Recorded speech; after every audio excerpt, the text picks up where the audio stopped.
Olá, meus amigos, tudo bom? Que alegria estar em mais um devocional com vocês. E hoje a nossa temática é como se deve orar. Você já parou para pensar se sua oração está certa? Será que existe oração errada? Será que existe oração que agrada a Deus e existe oração que não agrada? Você que está iniciando na fé, você que não tem um hábito, não aprendeu a orar em casa, às vezes você tem vontade de orar. Quem sabe você botou aí na busca do Google como é que se deve orar e chegou até esse vídeo. Espero aqui poder te ajudar para você aí poder orar e ter uma oração que você se sinta satisfeito em falar ao nosso Deus. A primeira coisa que você precisa entender é que há uma oração modelo na Bíblia. E essa oração modelo nos ajuda bastante. E há vários detalhes para estudar essa oração. E hoje a gente vai estudar apenas alguns deles. Para a gente entender como se deve orar, eu vou extrair um pouco dos detalhes de Mateus capítulo 6 e relacionar alguns versos de Tiago capítulo 4, versículo 2 e 3. Vamos lá começar então com a oração do Pai Nosso, a oração dominical. Então Mateus capítulo 6, que é a oração do Pai Nosso, eu quero extrair 3 lições dela. Dá para tirar muitas, mas hoje só 3 para o vídeo não ficar longo.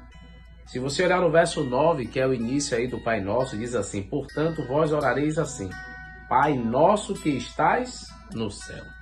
A oração começa chamando Deus de Pai. Se você observar também, no mesmo momento que fala de Pai, fala nosso. E essa expressão nosso, esse plural, ele repete em quase toda a oração do Pai Nosso. Se você observar no verso 11, o pão nosso. O verso 12, perdoa as nossas dívidas, assim como nós temos perdoado, e não nos deixe, verso 13. Então você percebe que a oração fala sobre nós.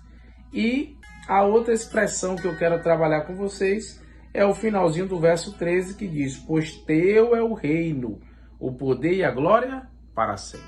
Quais são os 3 elementos que eu quero hoje trabalhar com vocês aí sobre o Pai Nosso? Primeiro, você quando orar, não ore a um estranho. Você não é um estranho perante Deus. Lembre, você está orando a um Pai. Deus, ele nos recebe como um filho. E um verdadeiro Pai que ama, ele tem prazer de estar com seus filhos. Ouvir com amor e atenção. Uma certa vez, quando mais jovem ainda, eu achei interessante, em um ambiente público, uma pessoa que estava falando em um auditório, uma criança chegou para falar com ele e ele se ajoelhou para ficar na mesma medida da criança. E aquilo chamou a atenção das pessoas, era um ambiente acadêmico e alguns professores ficaram surpresos. E eu falei: por que vocês estão surpresos? Ele disse: porque ali, olha, ele colocou no nível da criança. E isso faz com que a criança se sinta à vontade. Isso é interessante. E eu vejo Deus fazendo o mesmo conosco. A prova disso, porque nós cremos na Trindade, é que Deus, o Filho, se fez carne e habitou entre nós. Ele veio até nós para nos salvar. Então lembre-se, Deus não é um estranho, não deve ser um estranho para nós. Não pense que você está falando apenas para o Deus do universo. Ao pensar assim, pense nele com reverência. É o único momento que você deve pensar ele como dono de tudo, pela reverência, mas não como alguém distante. Lembre-se, ele é o teu Pai. Ele é o dono de tudo, mas é o teu Pai. Então, o meu Pai, olha, ele é uma pessoa que pode ser quem for, importante para alguém, mas para mim é o meu papai. Por isso que quando você for orar, Jesus ele usou a expressão Abba, né, em outro momento, e a expressão Abba é como se ele estivesse falando papai, e você pode orar dessa forma. Então ele é o teu Pai, tenha carinho em sua oração, fale a ele como um amigo. Segundo aspecto, o nosso, como eu enfatizei, é porque a oração ela é inclusiva. A oração nunca deve falar só de você, do seu interesse. A oração ela tem que incluir pessoas. Por isso que a gente chama de oração intercessora. Eu gosto, quando eu falo de oração intercessora, sempre lembrar de Jó. Jó, a sua história mudou quando Jó intercedeu pelos seus amigos. Em um outro momento, eu vou trabalhar essa parte da história de Jó.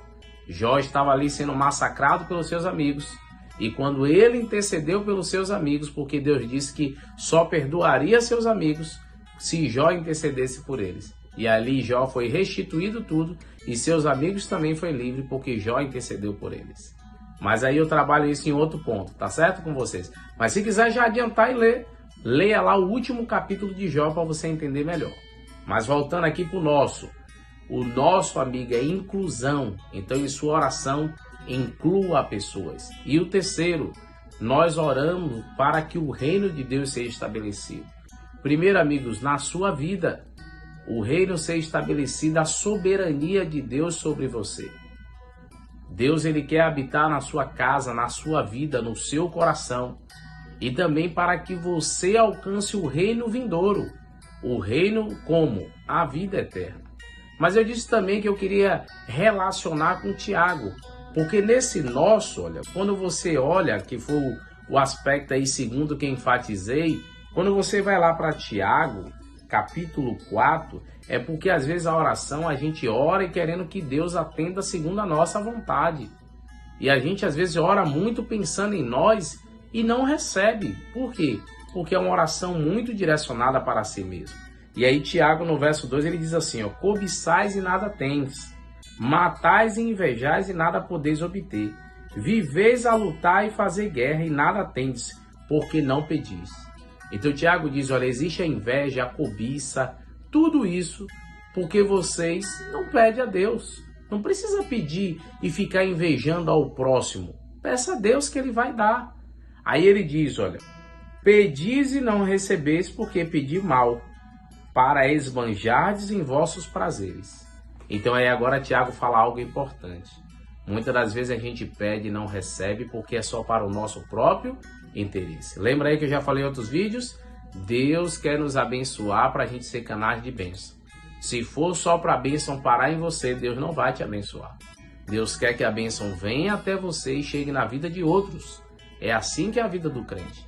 Então lembre-se disso, quando pedir é para que venha até você e você abençoe a outros. É assim que deve ser a nossa oração. Ô Senhor, me dê isso para que eu seja uma bênção na vida de outros. Ore dessa forma, para que você receba e abençoe a outras pessoas. Outra, quando você for pedir, cuidado para você não estar pedindo porque outro recebeu. Já viu que tem gente que às vezes quer uma profissão que ele não sonhava, mas viu que um amigo falou bem, aí ele fala, eu também quero fazer isso. Às vezes ele nem sonhava com aquele carro, mas um amigo sonhou, ele também quer. Cuidado lá com os mandamentos que diz o quê? O último lá. Não cobiçais a mulher, nem a casa, nem nada do próximo. Cuidado para que você não esteja pedindo em cima do pedido do outro. Então, amigos, como é que a gente pode concluir aqui que a gente deve orar?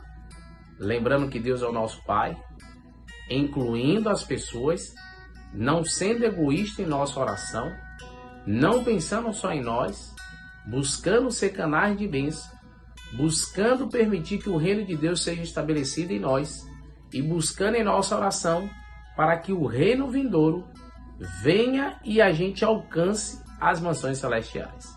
Que você possa orar, amigos, segundo a vontade de Deus, que ocorra na sua vida. Amém? Vamos então orar nesse momento? Oremos então. Querido Deus, ó Pai, obrigado, Senhor, porque ouve as nossas orações, por ser o nosso papai, porque o Senhor nos ajuda a nos unirmos em oração como amigos.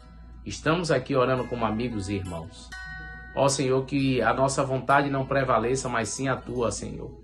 E que Teu reino seja estabelecido na nossa vida, tanto hoje como eternamente. Amém. Um abraço, querido amigo. Que Deus te abençoe e guarde. Tchau, tchau.